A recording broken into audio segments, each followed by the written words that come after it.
Hola, ¿cómo están? Bienvenidos a un nuevo capítulo de Emergente. Acá estamos con Daniel San Martín, soy Tomás Sánchez y todas las semanas, salvo las que no, estamos intentando entender cómo se desenvuelve nuestra realidad, cómo la política, la economía, los fenómenos emergentes en tecnología, en ciencia, le están dando forma a nuestras vidas y hoy día tenemos un capítulo de aquellos. Estoy contento por el capítulo que tenemos, contento por el sol radiante que hay en Londres hoy, que me llena el alma. Pasa poco acá, así que tengo que aprovechar estos rayos de sol. Hemos estado en cierta deuda con nuestra audiencia, hemos estado grabando poco las últimas semanas, pero estamos volviendo ahora, volviendo con todo y volviendo con un capítulo que a mí me parece realmente espectacular. Sí, pero ojo, hagamos la salvedad. En general todos los podcasts tienen ciclos, tienen temporadas, graban 3 meses, después no pasa nada durante otros 3, después vuelven con una temporada y nosotros somos medios non-stop, ¿cierto? Entonces, grabando en marejadas, en tempestades, en años nuevos, un día que sea, vamos Vacaciones, avanzando Navidad. sin Es prisa. verdad, deberíamos, cuando hicimos la pausa, haberle anunciado a nuestra audiencia que por un par de semanas no iban a haber capítulos. Me puedo imaginar mucha gente, hordas de personas Ansiosa. esperando, ansiosas por saber cuándo venía el próximo capítulo de Emergente. Así que vamos a intentar Está bien.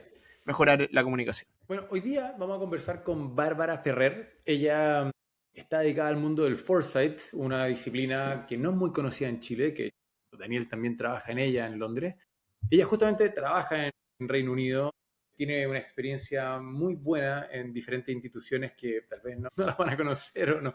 Una de ellas, de hecho, es Nesta, un lugar de hecho donde yo quise trabajar, pero no me pescaron. Y efectivamente lo que es interesante es la disciplina, ¿cierto? Esto de empezar a entender el futuro, esto de tener un cierto rigor metodológico cuando uno quiere entender cómo vienen a mano en términos de tendencia, en términos de economía, de proyecciones sociales, y por lo tanto tuvimos una conversa muy buena justamente en temas de democracia y salud. Sí, la verdad que da gusto conversar con alguien, con un futurista, una futurista en este caso profesional, de verdad, con una vasta experiencia en metodologías para estudiar futuro. Ella nos va a contar mucho mejor qué es lo que hace, cómo lo hace y cuál es su visión sobre el futuro. Pero la verdad que hay muchos personajes, por supuesto, hablando de que sabe del futuro, ve el futuro, pero son pocas las personas que realmente tienen el contenido y la educación para poder realmente apuntarle y trabajar en este tema de manera seria. Bueno, y dicho eso, antes de partir con la entrevista, que no se nos olvide conversar o comentar a nuestros auspiciadores, porque justamente en este mundo donde todo cambia, donde el futuro está a la vuelta de la esquina, una agencia que efectivamente está en el futuro es Raya, ¿cierto? Raya no solamente son expertos en estrategia, en marketing digital, sino que han ido un paso más adelante creando una plataforma de influencers AI. Y eso para mí es un testimonio claro de que si usted el día de mañana quiere tener un influencer a su pinta, por decirlo así, Raya es a quienes usted tiene que llamar, pero también de que cualquier otro aspecto de vanguardia en temas de negocio, en temas de publicidad, en temas de marketing, probablemente Raya es el partner correcto. No, hay muchas agencias que hablan de innovación, que hablan de visión de futuro, pero la verdad que Raya walk the talk, como se dice. Hacen y implementan y tienen productos que efectivamente están a la vanguardia. Entonces, definitivamente, absolutamente recomendado nuestros amigos de Raya. Y bueno, y si ustedes están en una empresa que está creciendo, que quiere crecer más rápido y no tiene claro cómo hacerlo y probablemente la respuesta es, bueno, cómprese una empresa y de esa manera aumente su cartera de clientes, sus capacidades o su línea de negocio, valoriza, son justamente expertos en todo lo que es compra y venta de empresas, en la jerga, lo que se llama y por lo tanto les pueden dar una mano con eso o bien con la estrategia de su empresa para prepararse para ser vendida y uno, por ejemplo, de los clásicos aspectos es cómo uno disminuye el riesgo de vender de una sola persona con sistemas de incentivos como los conocidos stock options y cuando uno tiene que implementar eso, diseñarlo, realmente pensarlo, oye, ¿a qué precio voy a venderle las acciones a mis empleados? ¿Por qué debiese darle y cuánto debiese darle? ¿Cómo esto se hace rentable? Bueno, en algo como el diseño de sistemas de incentivos, Valoriza también les puede dar una buena mano. No, está bueno tener un partner cercano, profesional, que te ayuda al tema de la valorización, porque desde dentro uno generalmente puede ser o muy optimista, muy pesimista. La verdad que tener un experto que te acompañe, que te ayuda a valorizar tu empresa u otra empresa que uno quiera adquirir, espectacular, absolutamente necesario. Bueno, y dicho eso, vamos con nuestra entrevistada del día de hoy. Hola a todos, a todas. Feliz de estar acá con Daniel y Tomás. Tremendo este podcast. Por mi parte, contarles que, bueno, soy chilena, me declaro sureña, crecí en Panguipulli, he vivido en distintos lugares, ahora me encuentro en Edimburgo y vamos a estar acá hablando de cosas diferentes y entretenidas, así que les voy contando más de mí en el proceso. Decir ahí, trabajo en temas de futuros, muchos no van a saber qué es eso, así que mejor que se vaya ahí dilucidando en el camino a darles una charla de qué es eso. Exacto. Oye, Bárbara, muchísimas gracias por tu tiempo y por la buena onda de venir a conversar con nosotros. Y yo creo que la verdad es que tenemos que partir por lo que acabas de comentar. Tú tienes una tremenda trayectoria y justamente en algo que en inglés se dice foresight y de repente suena como más sexy o más interesante. En español, hablar de futuro, futurología, suena incluso de repente medio chanta, pero la verdad es que hay un trabajo riguroso, hay una metodología, hay un montón de conocimiento aplicado. Mi pregunta es, Bárbara, ¿por qué no nos explicas de qué se trata esto de escudriñar el futuro? Perfecto. Mira, concuerdo contigo. A mí el futurólogo lo encuentro un poco tipo la bola de cristal. Sí, en inglés suena más sexy. La palabra que he ido encontrando en el último tiempo es anticipación estratégica, que eso me gusta un poco más. Para un poco contarles qué es esto, voy a partir diciendo cómo llegué a este tema.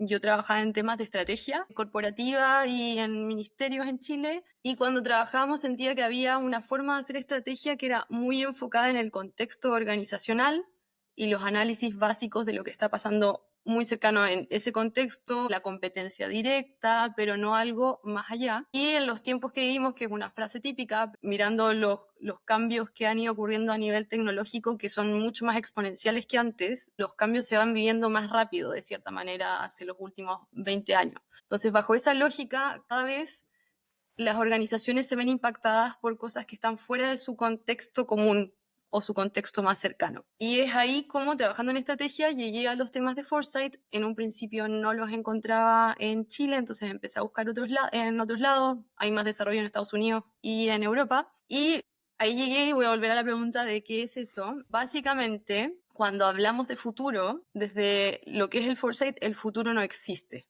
Entonces, lo que sabemos es el presente, el pasado, pero el futuro no está escrito. Y cuando entendemos que el futuro no está escrito, entendemos también que las acciones que tomamos en el presente son las que nos llevan hacia una visión deseada de futuro, si es que la deseamos explícitamente. Si no, ocurre lo que de cierta manera quizás nos pasa en Chile, que no es que tengamos una visión de hacia dónde queremos ir, sino que vamos en el camino tomando decisiones como país, y eso muchas veces hace que se sienta como el shock del futuro, que es, dado no diseñamos o no miramos hacia dónde queremos ir, vamos hacia dónde nos lleva la corriente. Entonces, cuando hablamos de futuro, básicamente, llevándolo como en una frase, es entender el contexto externo en distintos dominios que pueden ser político, económico, social, tecnológico, y ver sistémicamente cómo esto se cruza, qué está sucediendo, y de eso llevarlo al presente y ver, bueno, cómo esto puede impactar ya sea mi estrategia de empresa, mi estrategia de gobierno,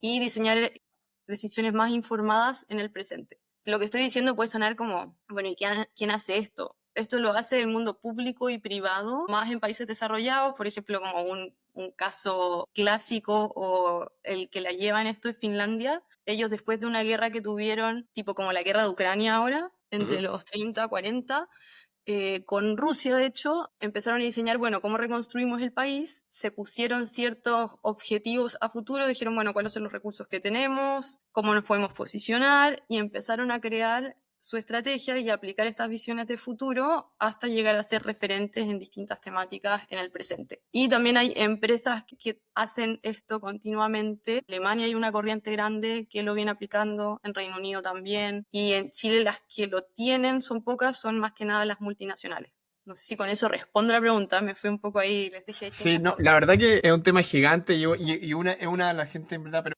no lo sabe muchas veces, pero es una disciplina, hay disciplina académica, Future Studies, pero quería de hecho, ya lo comentaste un poco, pero yendo al caso chileno, estos son conceptos que en general le cuesta o la gente incluso los líderes empresariales no los tienen presentes.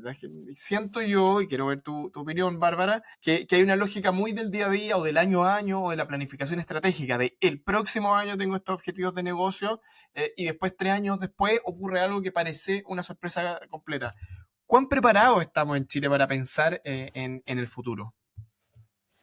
Es una buena pregunta. Mira, yo lo he visto más a nivel público en Chile que a nivel privado. En términos públicos hay una historia, por así decirlo, que parte con el Mideplan hace varios años, que después eso se cerró, pero había una lógica, el Ministerio de Energía de cierta manera lo aplicó para el plan de energía, con el que se empezó a diseñar más energía renovable. Se aplicaron temas de futuros. En el Ministerio de Ciencia se ha intentado, pero todavía no está bien establecido como un proceso continuo, y hoy día el Consejo de Ciencia, Tecnología e Innovación de cierta manera tiene cosas de foresight, pero desde mi perspectiva también todavía no está como un continuo. Yendo a las partes de las empresas, no está establecido. Es una práctica que se está volviendo tendencia de a poco, pero son pocas las empresas que realmente lo hacen. Podría dar un ejemplo desde lo que sí sé, es que Metro de Santiago el 2020 hizo una primera estrategia utilizando foresight después principalmente del estallido social. Entonces, luego que ocurrió el estallido social, se comunicaron con una agencia internacional que trabajaba en estos temas, porque nuevamente dentro de su estrategia no estaba considerado o nunca se imaginaron un escenario como lo que ocurrió con la crisis social, que impactó directamente al Metro de Santiago. Entonces, desde eso, por eso te diría que es más reactivo, y hoy día las empresas están empezando a mirarlo un poco más, justamente porque le están impactando temas como la crisis social, la pandemia, otras cosas pueden ser como consecuencias del cambio climático, que hay lugares que están con menos agua, entonces está empezando a impactar ese tipo de cosas en las operaciones de las empresas. Entonces está empezando a abrirse un poco la curiosidad a eso, pero nuevamente no es una práctica establecida. Y cuando lo aplican, van más que nada por dos líneas: o es para alimentar la estrategia y diseñarlas poniendo esto que está un poco más novedoso, o si no, buscar oportunidades de innovación, y eso nuevamente se conecta con la madurez del ecosistema de innovación en nuestro país. Entonces, en países más desarrollados, poniendo el ejemplo de Alemania, que lo conozco, prácticamente todas las empresas tienen unidades de foresight que trabajan con las áreas de innovación. Entonces van viendo nuevos productos, nuevos servicios. En nuestro país, como son o filiales o empresas que pueden ser del mismo lugar, pero no necesariamente tienen la necesidad de crear nuevos productos o aplicar innovación a gran escala, no está tan maduro desde esa perspectiva. Cuando son más forestal, salmonera, minería quizás sí, conozco algunos casos que lo han aplicado, pero las otras son cosas más extractivas, no hay una necesidad directa. Ahora bien, sí está creciendo. No sé O sea, si con eso yo respondo. creo que todo el mundo lo necesita. Incluso los salmones, si es que tienen que proyectar cómo van a cambiar las tendencias de alimentación en el mundo o cuáles son las presiones demográficas que van a cambiar tu demanda. Justamente si lo hacemos en base a lo que se hace hoy día de, oye, esta es la tasa de crecimiento y tal vez va a crecer un poco más, un poco menos, pero estáis solamente jugando con un Excel en vez de empezar a entender todas las variables más sistémicas o las tendencias de opinión o lo que fuese, cómo te va a impactar tu demanda. Creo que esto aplica a la forestal, aplica a salmones, esto lo podrían usar. Pero Totalmente. para no quedarnos en esa discusión, ¿por qué no vamos a algo más concreto? Y Bárbara, cuando estábamos justamente en la previa de esto, discutimos de que habían 400 temas interesantes y nos podríamos ir por las ramísimas, pero definimos que habían dos vías interesantes donde tú tenías muy buena experiencia, y uno de esos era democracia e inteligencia artificial, es decir, la experiencia, o mejor dicho, el riesgo que existe al respecto, y dos, todo el tema más de salud y genética. ¿Por qué no partimos por lo primero? ¿Qué es lo que estás viendo hoy día tú o qué es lo que te ha tocado investigar en términos de los riesgos que tiene la democracia o tienen los gobiernos, los estados, y su relación o el nuevo elemento de la inteligencia artificial? Perfecto. Sí, bueno, los dos son temazos tremendos. Yéndonos al foco de la democracia, ya tienen que haber escuchado muchos, hay varias líneas mencionando que la democracia está degradándose de cierta manera, y esto es a nivel global, no solamente en nuestro país ni en Latinoamérica. Entonces hay como una crisis de cómo mejoramos este sistema, porque dado el contexto en el que vivimos actualmente, especialmente después del surgimiento de las redes sociales, una disrupción en nuestros sistemas democráticos, porque es muy fácil cambiar los relatos y mostrar noticias y todo lo que dicen de los fake news o las noticias falsas. Entonces, la manipulación de masas se hace mucho más fácil, de cierta manera. Entonces, bajo esa lógica y pensando en que la polarización que vivimos, que nuevamente no es solamente en Chile, sino que está pasando en todos los continentes, se presta justamente para que haya más riesgos en relación a cómo utilizar la inteligencia artificial. Y me voy a centrar, porque hay muchos tipos de inteligencia artificial, pero me voy a centrar en la generativa. Se utiliza mucho más para generar, de cierta manera, o noticias falsas, o hoy día videos. Pensando en temas de futuro, hace poco ahí salió un reporte del Policy Horizon, que es la agencia de Canadá que se dedica a informar al gobierno de Canadá sobre nuevas tendencias. Y una de las disrupciones que sacaban es que ya no sabemos qué es verdad y qué es mentira.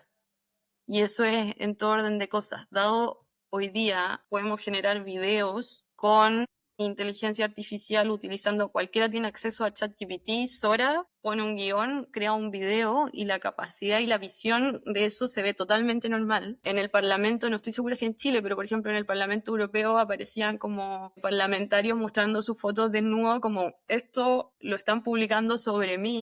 Y se ve totalmente real. Entonces ya no tenemos, ya incluso cuando antes se decía podemos usar pruebas de video para mostrar que algo pasó, eso ya no es posible. Y eso cambió en los últimos 2-3 años, no es que haya sido hace 10 años atrás. Todo eso genera, y es como lo que vemos de cierta manera con Trump, por ejemplo, que puede mostrar un video diciendo algo que no pasó, o lo acusan de Es algo que hay brutal. pruebas, y él dice, no, pero sí son una noticia falsa, hicieron un video con inteligencia artificial. Y eso es justamente para nuestros sistemas democráticos súper riesgoso, porque la persona que llega al poder en nuestros sistemas presidenciales puede, de cierta manera, y los que están con él también, pero manejar lo que es y lo que no es verdad de una manera que genera mucha poca confianza en el sistema.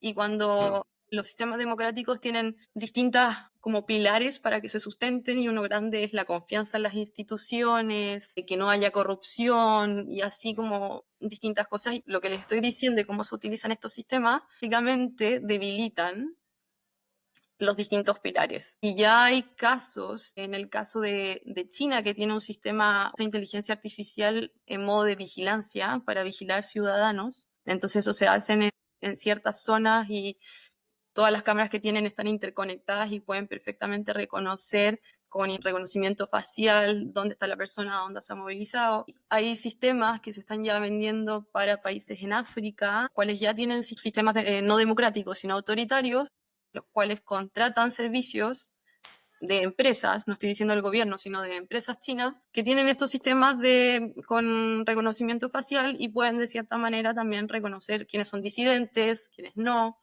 El problema de eso en Latinoamérica, para llevarlo a nuestra región, es que hoy día todos los avances en inteligencia artificial son relativamente nuevos y las regulaciones son más reactivas que proactivas. En estos temas en particular, en tecnologías, la velocidad es muy rápida. Entonces, en general, los impactos suceden antes de que podamos regularlos.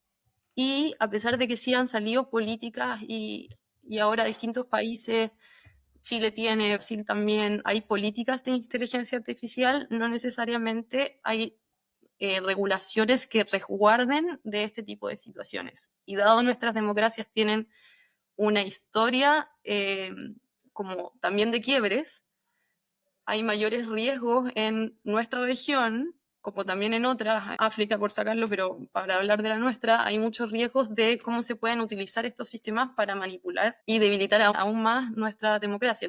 Si llega a llegar, y ahora que estamos también en elecciones súper polarizadas, cuando llegan como tan polarizados, es mucho más riesgoso que estos sistemas también se utilicen. No digo ahora, pero sí, si empiezan a pasar 5 años más, 2 años más, no sabemos hacia dónde nos puede llevar. Entonces, eso un poco suena súper distópico, pero sí es algo de cierta manera que está sucediendo. Y volviendo a lo que yo hago, es como cómo se ponen estos temas sobre la mesa para de cierta forma empezar a tomar acciones que pueden ser desde las regulaciones que sean más en la Cámara de Senadores y Diputados.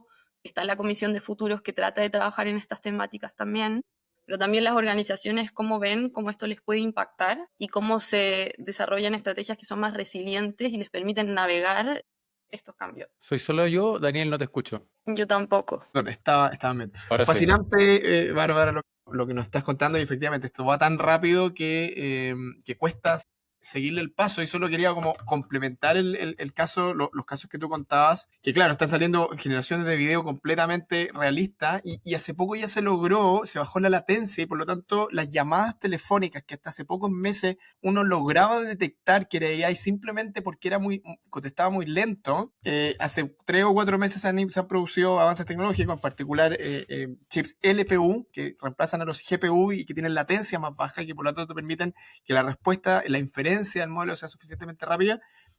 Básicamente suena exactamente como una persona. Estaba leyendo que Domino Pizza, por ejemplo, hoy día uno llama, y si uno está en Estados Unidos, hay un 50% de probabilidades que te conteste de manera natural una máquina y te tome el pedido y te conteste, y por lo tanto se está anunciando ahora una ola de fraudes. Entonces, como que aprovecho este espacio para la gente que nos está escuchando, de que hay que ser el triple de desconfiado ahora, de que aunque suene absolutamente natural y la respuesta del otro lado sea completamente natural, tecnológicamente ya estamos en ese punto. Y quería llevarte al tema de las regulaciones, de cómo se hace. También quería contar un caso interesante de que hace pocos días Dinamarca aprobó una ley de que la gente ahora va a ser el dueño, y corrígeme si, Bárbara, tú tienes que saber mejor que yo, pero lo que yo leí es que se promulgó que ahora uno es el dueño intelectual, tiene la propiedad intelectual de la propia cara de uno mismo. Sí. Y la voz. Por lo tanto, se te permite legalmente, si alguien te suplantó, decir, hey, usaste mi propiedad intelectual, y por lo tanto el marco regulatorio de hoy día más o menos se adapta o te permite defender tus derechos. Entonces te llevo ahí, tú tienes que saber mejor que yo. Totalmente.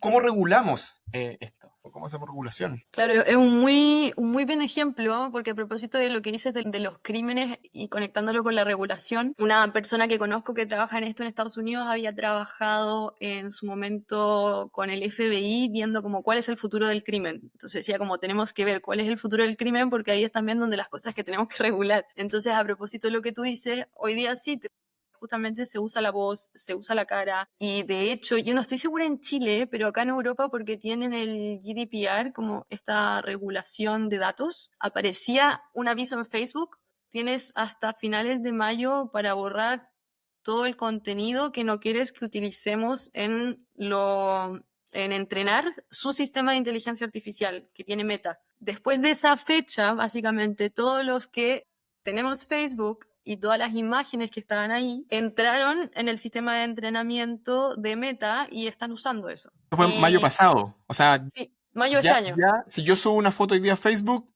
ya la van a utilizar para entrenar a los modelos. Y las que estaban arriba también. Y las que estaban antes, si no puse activamente que no quería. Claro, si es que uno no puso activamente que no quería, justamente.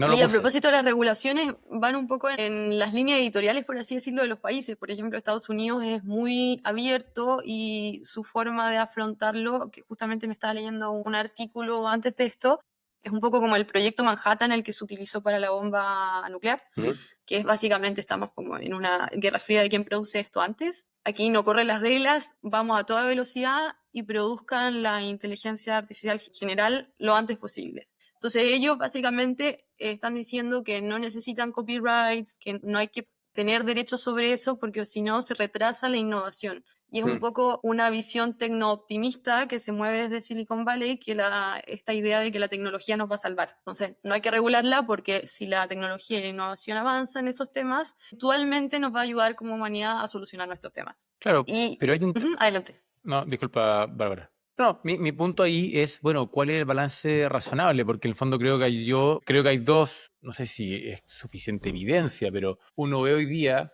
como el AI Act en Europa, que justamente intentó resguardar esto, de una u otra manera lo que se comenta es que se les pasó la mano, y por lo tanto pusieron tal nivel de regulación en algo que el primer día decía que no queremos sobreregular, sino que simplemente queremos resguardar, pero en la práctica todos los grandes inversores en inteligencia artificial decidieron que no van a hacer nada en Europa, porque hacer cosas en Europa implica cada paso hacer un procedimiento. Entonces, en vez de, entre comillas, rayarte la cancha clara y decirte de aquí para allá no vayas, te dijeron todo lo que haces necesita una cierta verificación, necesita una cierta auditoría, necesita un algo, y ese algo obviamente lentece el proceso, y si yo tengo que simplemente elegir dónde invierto, decido invertir en Estados Unidos versus Europa.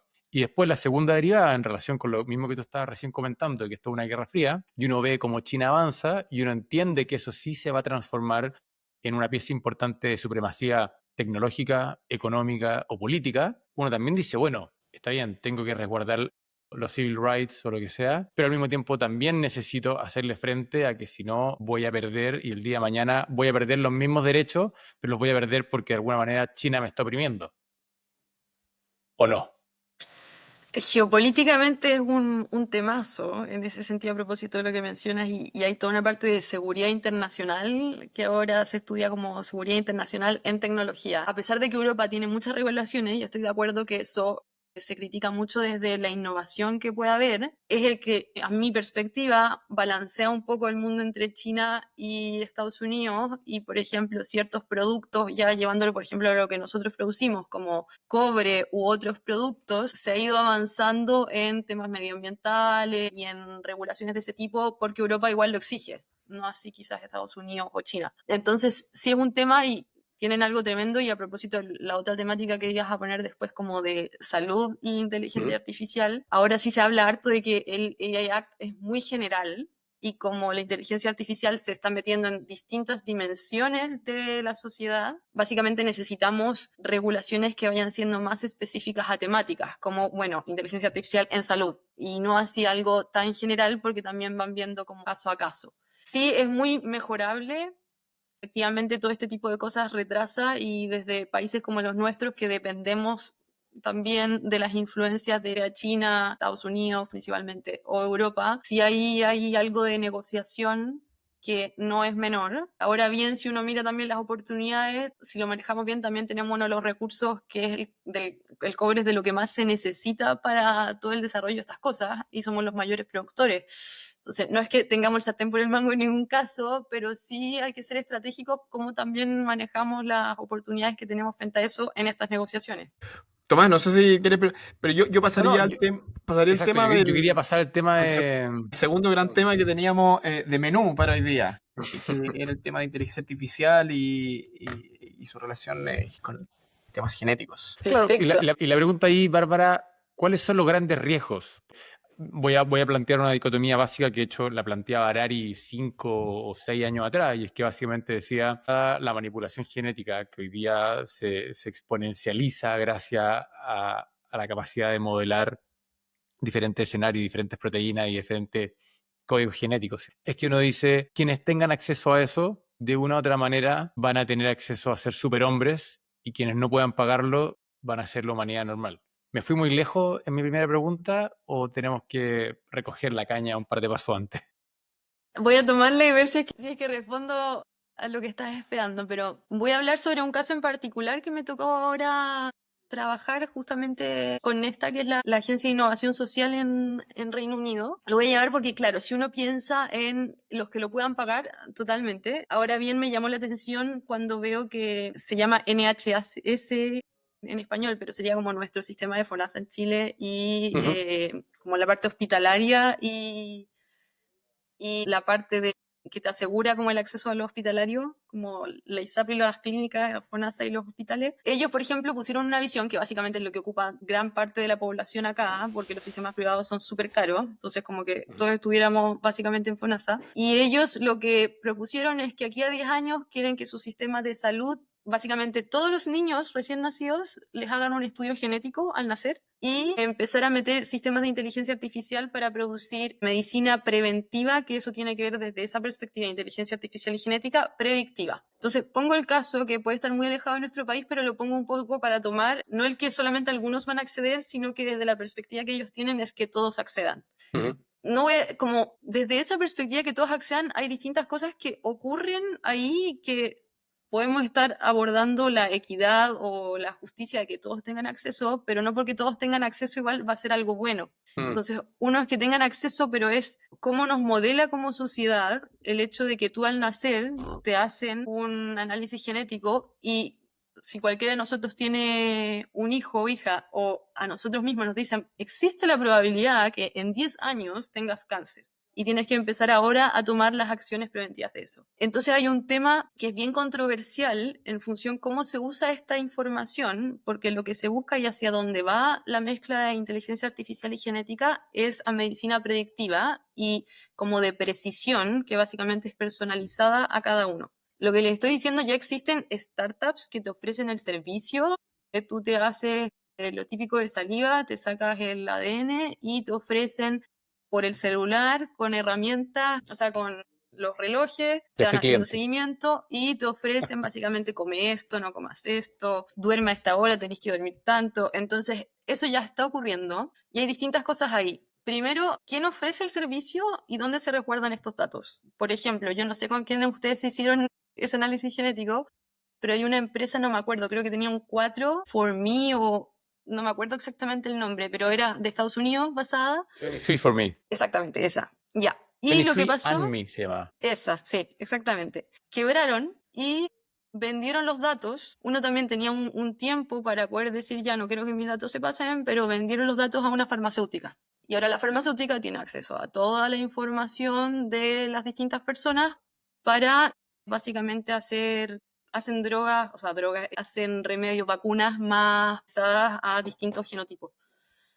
Ese mismo patrón se está viendo ahora también en otras industrias, que es, dado que estamos teniendo gran capacidad de datos, ¿quién tiene acceso a esos datos? Entonces, volviendo al caso que les ponía del sistema de salud acá, es el sistema de salud el que va a tener la capacidad de resguardar los datos de todas las personas y los sistemas de inteligencia artificial que utilicen van a ser de ellos. ¿Y dónde van a estar los data centers de eso? Entonces, lo menciono porque lo que está pasando también es que las grandes tecnológicas se están metiendo al área de salud y ya ofrecen servicios. Microsoft hace poco hizo un prototipo de un algoritmo, un sistema básicamente que desde su perspectiva funcionaba mejor de cómo lo analizaron, tenía mejores resultados que el 80% de los doctores, según lo que decían en el análisis. Hay algunos que están produciendo servicios directamente a los consumidores y otros que le ofrecen servicios a los gobiernos para que tengan su sistema. Ahora lo que es interesante y lo que yo veo que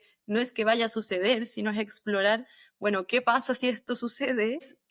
¿Seguirían los gobiernos siendo los centros de como los que manejan el tema de salud en cada país? Porque si empiezan a hacer algoritmos y la gente tiene más acceso a esto, quizás ya empieza a traspasar fronteras. Y si traspasa fronteras, quizás ocurre lo que dice Tomás, que bueno, yo me puedo atender en el sistema de salud de Dinamarca, porque básicamente es algo online, que me pongo el reloj, me atiende un chat GPT personalizado y lo veo desde ahí. Y bueno, si me tengo que hacer una cirugía y algo, lo haré en mi lugar, pero me puedo atender con un sistema que está basado en otro lugar. O con el de Google. Entonces empieza, y es cada vez más también, yo lo que hago también es mirar como qué está ocurriendo en la parte de las empresas, de las startups, qué está ocurriendo en las nuevas investigaciones que aparecen, entonces hacia dónde se están yendo los fondos de investigación, porque finalmente eso es lo que potencia después también las innovaciones, pero también qué están haciendo las personas, cuáles son los comportamientos. Y, por ejemplo, el otro día leía una mamá que había ido con su hijo a 17 doctores,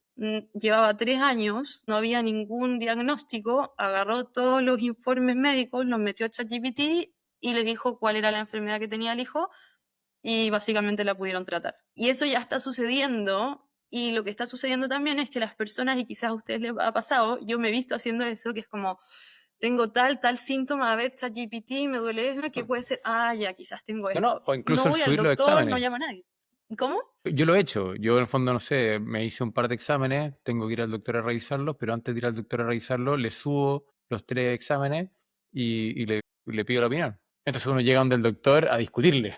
Sí, esto no me lo dijo y ahora estamos usando ChatGPT, lo que se viene, que es como, va a estar, como ya está sucediendo y de aquí a 2 años es totalmente normal, son los agentes de inteligencia artificial, que básicamente como que el ChatGPT ahora tiene un nombre y nosotros lo tratamos como una persona en particular que está en todos nuestros aparatos y nos va diciendo recomendaciones personalizadas. No, y de hecho había un estudio en Inglaterra, que ahora no me acuerdo el número exacto, pero un número así del calibre del 80% de los doctores en Estados Unidos, perdón, en Inglaterra, están usando ChatGPT como para verificar sus diagnósticos.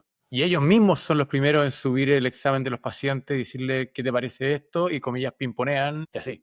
No, y nos lleva a la reflexión de que uno de los escenarios que comentaba Bárbara era que finalmente todo se va a terminar concentrando en las grandes tech. Las grandes tech tienen tanta capacidad y tantos datos y tanta capacidad de cruzar como intersectorialmente datos que se van a volver los mejores en todo. Va a ser como inalcanzable para el resto de... O sea, es lo que una de las cosas que podría pasar, digamos, y finalmente todos los servicios son provistos por alguna de las grandes tech, y eso nos lleva, ya que la pregunta, y son estas preguntas completamente incontestables, Bárbara, también nos lleva como a un estado de donde los gobiernos o las políticas públicas ya como que dejan de tener sentido. No sé si hay una Sí. visión tuya de que no es solamente que tus datos estén en las grandes tecnológicas, sino que el hecho de que el propio concepto como de nación-estado empieza a difuminarse un poco. Y ahí se mezclan los dos temas, un poco el que habíamos hablado al principio de democracia y este ejemplo más de salud, genética, inteligencia artificial, que al mezclarlo justamente ocurre lo que tú mencionas, porque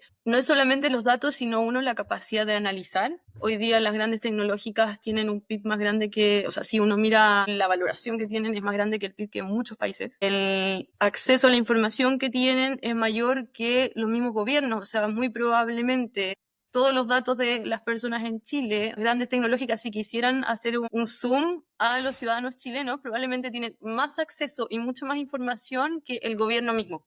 Entonces, Seguro si lo que quieren sí. hacer, O sea, no tengo el dato, pero seguro que sí. O sea, no si lo apostaría quieren también. hacer, pueden. Entonces, si alguien quiere hacer un estudio de comportamiento, de vincular las variables que uno quiera, comportamiento democrático frente a cómo te lavas los dientes y cuáles son tus enfermedades, te aseguro que las grandes tecnológicas tienen mucho más datos. Seguro que sí. Totalmente. Yo Entonces diría que ahí es un no poco... subestimen al servicio de impuesto interno. Ese tipo tiene cruzado los roots de todo con todo y sabe el exactamente mejor el cepillo de sistema. dientes que te compraste. Que Google En no lo va a Chile hacer. es lo que mejor funciona de todas maneras.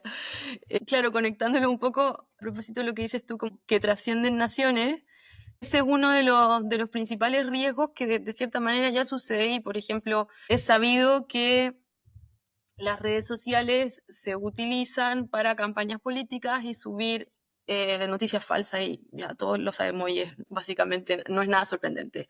Cuando se le ha pedido y en un momento, por ejemplo, Facebook y las partes de redes sociales que igual ya las tienen más integradas, pero Instagram, Facebook, TikTok ya sería otra más china, pero en un momento se les pedía que tuvieran sistemas también para que ver que era falso de cierta manera y que lo bloquearan. Cuando llegó Trump, hubo un cambio en la línea editorial y dijeron ya vamos a sacar todo lo que tiene que ver con esto, como también los temas de equidad, como empezaron a dejar ciertos protocolos internos que tenían. Y básicamente se sabe que impacta negativamente, que hay una correlación entre cómo se ha ido degradando la democracia y los efectos de las redes sociales, pero como está fuera, no se regula, hay intereses cruzados, básicamente sigue ese orden. Entonces, si trasladamos eso que ya estamos viviendo y que hemos vivido desde básicamente el 2010, por lo menos, hasta ahora, y lo trasladamos a qué puede ser la inteligencia artificial, se espera que sea mucho más que el impacto que hayan tenido las redes sociales. En verdad,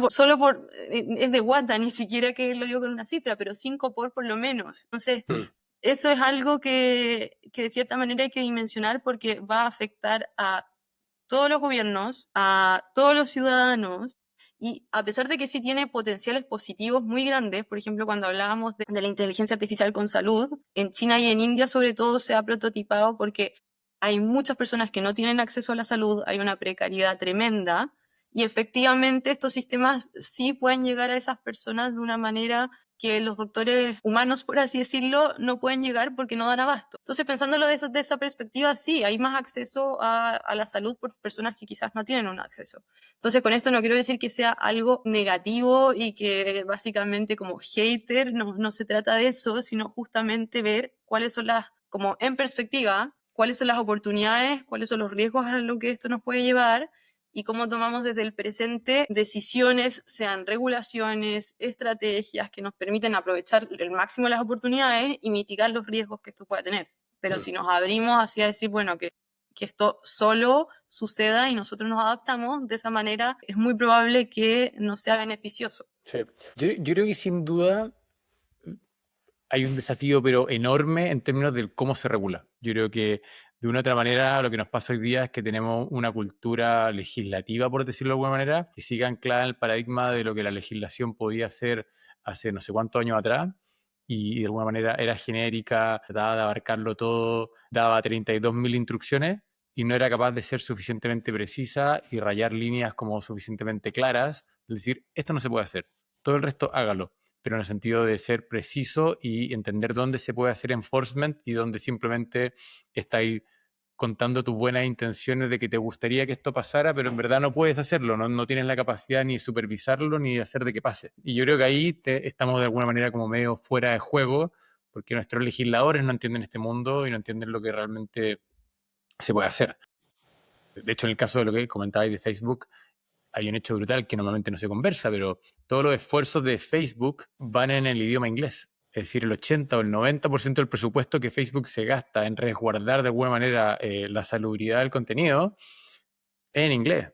Y por lo tanto, los que hablan suajili o los que hablan español, no tenemos ningún, comillas, resguardo desde Facebook a la hora de cuidar justamente lo que tú decías, la línea editorial, Claro. lo que haya una cierta como línea base.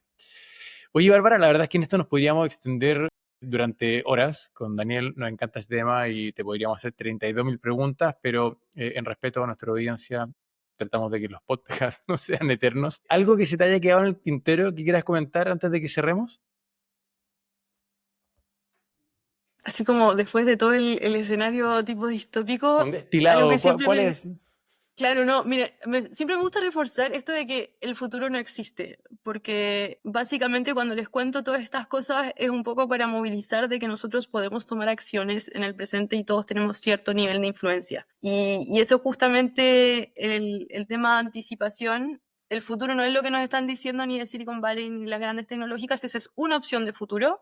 Como empresas, como gobiernos, tenemos la opción y en los ecosistemas en los que participamos de movilizar ciertas visiones que nos lleven a futuros más deseables para todos. En los centros que estamos viendo, si es una empresa, si es un país. Entonces, eso sí me gustaría decirlo y hoy en día hay como una crisis del desear, le llaman, que es un poco pensar que el futuro ya está escrito y cuando nos dicen esto, bueno, ¿qué voy a hacer yo? Ya que sobrevivir en este entorno y si es que voy a tener hijos, porque en verdad para qué voy a traer a personas a este mundo y no es la idea. Entonces me gustaría reforzar eso de que tenemos la capacidad de cierta manera moldear y dirigir hacia dónde queremos ir, pero para eso tenemos que ser proactivos y tenemos que explorar las posibilidades y tomar decisiones en el presente.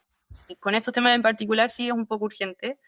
Entonces, eso sí me gustaría reforzarlo, como no dejar solamente el mensaje negativo de lo que podría suceder, sino el mensaje movilizador de que podemos tomar acciones frente a eso. Oye, me parece realmente espectacular. Creo que sinceramente, es uno de los mejores capítulos y efectivamente tuvimos que elegir temas. Teníamos tantos temas interesantes que Bárbara nos puede traer. Creo que vamos a tener que hacer como Lex Friedman, que invita a sus mejores invitados 2, 3, 4 veces. Parte 2, parte 3, parte 4, para aprovechar en todo lo que está trabajando Bárbara y todo el conocimiento y experiencia que nos trae. Así que de verdad, sinceras, gracias por tu tiempo, conocimiento y cariño también. No, ustedes, tremendo. Muchas gracias por el espacio, por participar, por las preguntas y feliz también de quien sea que escuche esto. Me encanta conectar con las personas, es que les mando material, conversamos, pero creo que es algo que podemos ir construyendo entre todos, así que feliz ahí de que me contacten. Genial. Muchas gracias, Bárbara.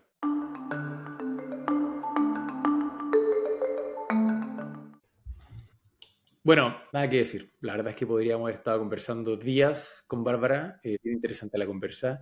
Y solamente para precisar, efectivamente yo creo que el cómo se regula en estos temas es extremadamente difícil y hace falta que cambiemos la mirada en cómo lo hacemos, porque cuando efectivamente queremos resguardar la democracia de la manipulación que permite la inteligencia artificial, es brutalmente complejo. Y lo mismo, si queremos efectivamente tener una cierta ética acorde, cuando le metemos inteligencia artificial al sistema de salud, al tratamiento de enfermedades, al mejoramiento de la especie, es una conversa tan abierta que no sabría por dónde partir. Sí, la verdad que esto es a lo que me invita a reflexionar la conversa con Bárbara es una manera distinta de hacer las cosas, en particular de la regulación. En general, como hemos operado los estados en los últimos 300 años básicamente es, se genera un problema, generamos una instancia o el Parlamento se junta a ver qué regulación se puede hacer. Y el punto ahora es que va efectivamente tan rápido que se hace imprescindible tener regulaciones anticipatorias.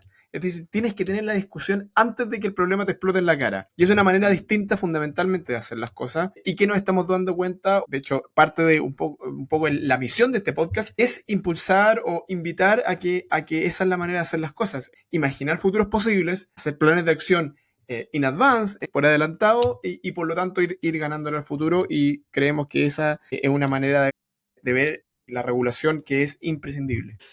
Es que es un cambio de paradigma y justamente el hacer que un legislador o que nosotros mismos muchas veces antes de tomar una decisión nos sentemos a mirar el futuro y entender que no tiene que ver, comillas, con un brainstorming de 30 minutos, sino que efectivamente con un análisis riguroso, con la metodología correcta. Y después de eso, entender que las acciones que vas a tomar, insisto, tienen que ser más precisas y tienes que hacerte el test ácido de que efectivamente voy a ser capaz de mover la aguja, es fundamental. A mí me toca mucho, en clásica conversación de pasillo o de un asado, es que alguien dice, bueno, es que uno debería exigirle esto a Meta.